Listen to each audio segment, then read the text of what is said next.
এই প্রজেক্টে আমরা একটি ফ্ল্যাগ তৈরি করব। তো ফ্ল্যাগটি তৈরির জন্য আমাদের যে কাজটি করতে হবে, আমরা এখান থেকে রেক্টেঙ্গেল যে টুলটি রয়েছে সেটা সিলেক্ট করব এবং আমরা ফোরগ্রাউন্ড কালার হিসেবে নেভি ব্লু কালারটি সিলেক্ট করতে পারি এবং আমরা স্টেজে এভাবে একটি রেক্টেঙ্গেল ক্রিয়েট করব।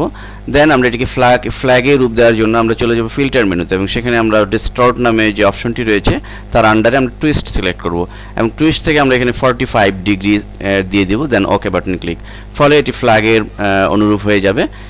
এরপর আমরা ফ্ল্যাগের যে স্ট্যান্ড থাকে সেটি তৈরির জন্য আমরা এখান থেকে লাইন টুলটি সিলেক্ট করব এবং লাইন টুলটি সিলেক্ট করে আমরা ঠিক এভাবে একটি লাইন ক্রিয়েট করব। শিফট চেপে নিতে পারি আমরা। দেন আমরা এই লাইনের কালারটিকে চেঞ্জ করার জন্য আমরা স্ট্রক যেটি রয়েছে ফোরগ্রাউন্ডে রয়েছে স্ট্রকটিকে ক্লিক করে আমরা এটিকে হাইলাইট করব। এরপর আমরা এটির কালার চেঞ্জ করে নেভি ব্লু কালারটি দিয়ে দিব। দেন আমরা যে কাজটি করব সেটি হচ্ছে যে এইটির স্ট্রকটিকে বাড়িয়ে দেওয়ার জন্য আমরা কালার প্যালেটের স্টকে গিয়ে এখান থেকে আমরা 3 দিয়ে দিলাম, ফলে আমরা এটিকে বাড়াতে পারছি। দেন এটিকে আমরা সাইডে এভাবে লেফটে দিয়ে দিব।